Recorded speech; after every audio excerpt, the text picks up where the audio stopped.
Alright, magandang araw sa lahat mga Pilipino saan mang sulok ng mundo. Itong Kabirada Lance Channel at ako si Lance. Pag-usapan natin ngayon itong mga kontrobersyal na mga tao, itong tinatawag nilang mga baby nipo babies na mga anak ng mga sobrang yamang mga tao na galing sa pagnanakaw at pangungulimbat dito sa kaban ng bayan. At walang iba kung hindi ang pamilya ko. Pag-usapan natin ang mga pamilya ko na nagtatamasa ng sobra talagang yaman nila at lumalaki sa mga luho at milyon-milyong mga gamit. Umaabot pa sa mga milyong dollar ang kanilang mga kagamitan. Narito ating papanoorin si Kristan at hiramin natin ang kanyang video. Narito ang kanyang video. Claudine Ko. Kadiri talaga tong pamilya niya. At dito sa video na to, pag-uusapan natin sino ba to si Claudine Ko, bakit siya pinag-uusapan ngayon at yung mga tulad niya, at ano ba yung kanyang family tree at connection niya sa problema ng ating DPWH at yung korupsyon na nangyayari sa loob ng ahensyang yon. Hindi lang yun, sa end ng video na to, may special treat ako para sa inyo na meron ako mga special mention ng mga iba't iba pang mga nepo babies na tulad ni Claudine Ko. Umpisa na natin to.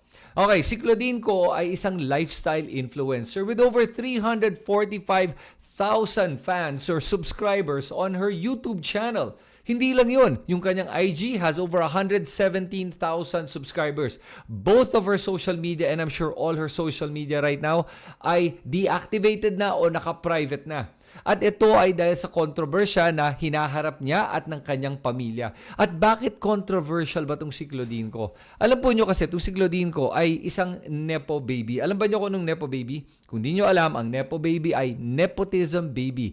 Isang bata o isang parte ng pamilya na nakikinabang siya sa yaman nung kanyang mga magulang o mga kamag-anak. Yan. Kaya that's why they call them a nepo baby. At in this case, this is the perfect example of a nepo baby. Dahil alam mo to si Claudine Ko, madalas to nagta-travel in private jets going to different islands. And apparently, if I'm not mistaken, yung family owns some islands all over the Philippines. Tapos nakapunta na siya to over 37 countries all over the world. At yung mga damit niya sobrang mamahalin. And she will post about this on her social media. I'll give you an example. On her IG na delete na ngayon, may pinost siya dito yung parang fit check niya. Okay? Dito sa fit check niya, makikita mo, yung kanyang jacket is worth 54,000 pesos. Yung boots niya by Chanel is 158,000 pesos. Tapos yung bag niya na Chanel din is worth over 400,000 pesos.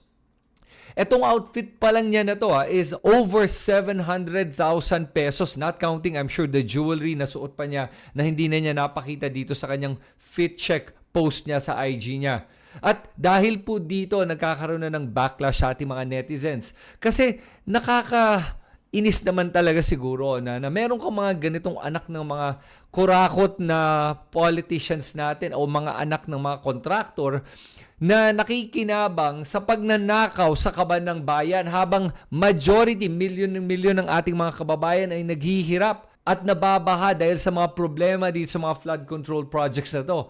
At habang nangyayari lahat to, etong mga anak ng mga corrupt na contractor o mga politiko, ay nagta-travel in their private jets kung saan-saan nagpupunta. Kaya naubos na ang pasensya ng ating mga netizens at dapat lang talaga i-shame natin itong mga tulad niya. Kasi tama na itong pag-iidolo natin sa mga mayayaman na tulad nito na galing naman sa maling paraan. At hindi ko nga alam kung naintindihan ba niya yung problema, kung alam ba niya kung gaano ka-corrupt ng kanyang mga magulang at mga kamag-anak. Pero tignan nga natin ngayon dito kung gaano ba sila ka-corrupt. Unang-una, tignan natin ang family tree ni Claudine Ko. Si Claudine Ko ay anak ni Christopher Ko. Si Christopher Ko ay dating Ako Bicol Party List Representative. Siya din ay ang co-founder ng SunWest Incorporated at may-ari ng High Tone Construction and Development Corporation. Siya ang tatay ni Claudine Ko. Ang kapatid naman niya ay si Zaldico na may-ari ng SunWest Incorporated at siya din ay ang party list representative ngayon ng Ako Bicol Party List. At hindi lang yon, siya yung dating chair ng Committee on House Appropriations. It's a very powerful committee at itong committee na to ay ang nagtitingin at nagbubusisi sa lahat ng budget na ipapadala sa presidente na ipapa-approve na magiging GAA or General Appropriations Act. Tapos may kapatid silang babae na si Diday ko na ngayon ay Vice Governor sa Albay. At ang kapatid ni Claudine Ko naman ay si Natasha Ko, na isa ring kongresista na nagre-represent sa BHW party list. At idagdag mo pa dito na ang boyfriend ni Claudine Ko ay si Lemuel Lubiano. Lemuel Lubiano is the brother of Lawrence Lubiano. Lawrence Lubiano is the owner of Centerways Construction and Development Incorporated. Ngayon napansin niyo yung mga pangalan ng tatlong kumpanyang to. It sounds familiar, di ba? Dahil itong tatlong kumpanyang to ay parte ng top 15 DPWH contractors na sinita ni Marcos na nakakuha ng bilyon-bilyon sa ating gobyerno para sa mga flood control projects na karamihan ay iniimbestigahan na para sa mga korupsyon na nangyayari sa loob ng DPWH. At pag tinignan mo dito sa listahang to, nasa top 10 pa nga itong tatlong to with Centerways Construction and Development Incorporated at number 7, number 8, SunWest Inc., number 9, Hightone Construction and Development Corporation. All three are related to Claudine Ko through her family and boyfriend. Ngayon, tignan nga muna natin itong Centerways Construction and Development Inc. at bakit parang familiar yung pangalan na yan. Dahil po, ito yung top campaign contributor ni Senate President Cheese Escudero. Ito po ay nagbigay kay Cheese Escudero ng 30 million pesos sa kanyang kampanya. At nung nanalo na si Cheese Escudero bilang senador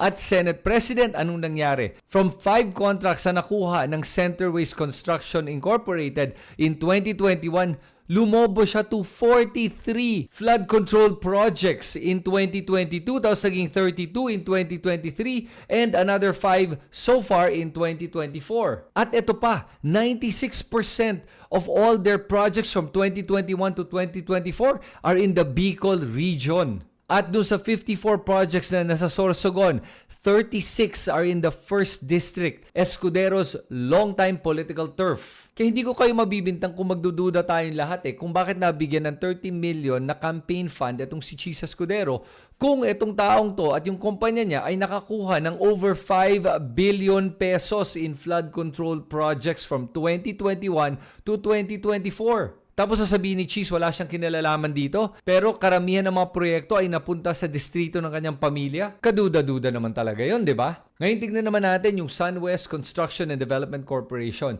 yung pagmamayari ni Zaldico at ng kapatid niyang si Christopher Ko. Ito, since 2016, tignan mo yung mga kontrata na nakuha nila sa DPWH. Nakuha ng SunWest is about 1.7 billion pesos. Sa susunod naman na taon, nakuha nila is 965 million pesos. Then in 2018, lumobo siya to 4.4 billion pesos.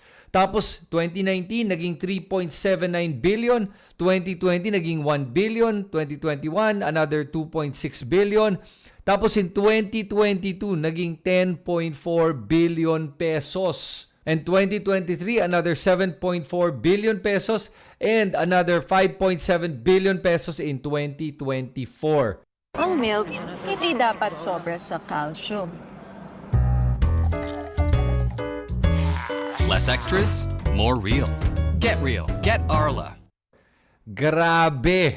Zaldico owns SunWest Construction and Development Corporation, tapos siya yung dating head ng Committee on Appropriations. Buti na nga tinanggal siya dun Pero the fact that he even owns a company that has dealings with the government is already problematic. At idagdag mo pa dito na binanatan din siya ni Senator Joel Villanueva, who is also no saint by the way dahil siya yung pinakamalaking nakinabang doon sa ginawang budget insertion ni Cheese Escudero. Pero sinabi ni Senator Joel Villanueva na itong SunWest Corporation na to ay involved din pala sa Pharmaly scandal. At hindi lang yon, na-implicate din siya dito sa controversy na nangyari with the DepEd laptop scandal. Tapos what was interesting to me is this. Itong si Zaldico ay binabanatan din ngayon ni Sara Duterte. Pero pag tinignan mo yung mga transaksyon na ginagawa nitong si Zaldico, tulad ng scandal sa Pharmaly at saka sa DepEd scandal, kailan po nangyari ang mga issues na yan? Sa panahon po ni Duterte. Kaya siguro nagka-falling out tong dalawang to at nag-aaway na ngayon kaya nagbabatuhan na ng mga kung ano-ano silang dalawa. Kasi pag tinignan mo lahat to, grabe parang may connection silang lahat eh.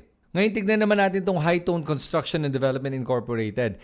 Alam mo, I couldn't find much information on it pero ang nakikita ko dito mukhang lumalabas, High Tone Construction and Development Corporation had 65 projects nationwide. And I don't have any more information regarding this. Pero isipin mo na lang, if SunWest was able to get over 23 billion pesos in 3 years, siguro dahil sunod lang ang high top sa SunWest, they probably got roughly about the same amount. So you're probably looking in the vicinity of about 10 to 20 billion. Easy. At alam mo, wala namang problema kung kumikita ang mga negosyo at mga negosyante. Ang problema kung kumikita sila sa maling paraan at kung saan pa talaga napupunta ang mga perang nabibigay ng gobyerno sa kanila. Kasi sa mga nakikita natin ngayon sa mga investigasyon, lumalabas na marami dito ay mga ghost projects o kaya mga incomplete projects o mga substandard projects. Kaya nga nagbabaha ang buong Pilipinas. At naririnig na nga natin ngayon sa mga iba't ibang mga investigasyon at hearing na lumalabas na mga 30 to 40% ang napupunta sa korupsyon. And I wouldn't be surprised if it's a lot more than that. Kaya hindi ko masisisi yung mga netizens at ang mga kababayan natin sa galit nila sa mga nepo baby sa tulad nitong si Claudine Ko, sa pagmamayabang nila sa dami ng pera nila na galing naman sa maling paraan. Kaya dapat talaga mahiya naman yung mga taong to. At hindi lang yon, sana natuto na rin tayong lahat na huwag tayong masyado umiidolo kasi dito sa mga mayayaman na to kung hindi naman natin alam kung saan galing yung pera nila. At saka dapat talaga sinishame na natin itong mga nagfa-flaunt ng wealth nila o nagyayabang sa pera na meron nila. At tulad nga ng sinabi ng convicted senator na si Jinggoy Estrada, kadiri talaga. Kaya marami mga ganitong influencers na pinagmamalaki nila yung lifestyle nila kasi marami sa inyo nagsusubscribe naman o nagfa-follow sa kanila at natutuwa sa mga pinapakita nila. Again, wala namang masama kung pinapakita mo naman at natutuwa ka sa mga nabili mo o mga pinaghirapan mo, pero kung galing yan sa tamang paraan. Pero kung hindi galing sa tamang paraan, yun yung nakakahiya. At yun yung dapat sineshame natin at iniiwasan na natin. At wag na nating nino-normalize itong pagtanggap na pag galing ka sa pamilya ng politiko, mayaman ka. O kaya kung contractor ka ng gobyerno, mayaman ka. At buti nga ngayon, naglalabasan na talaga ang baho ng lahat ng mga walang kwentang mga mayayaman na to na galing sa kurakot yung pera nila. At ngayon naman, magbabanggit din ako ng mga special mention ko ng mga iba't iba pang nangungurakot na nagmamayabang sa pera nila. Number 1 dito ay ang mga diskaya. Hindi ko makakalimutan yung interview ni Diskaya na sinabi niya na yung yaman nila nag-umpisa nung nag-DPWH sila.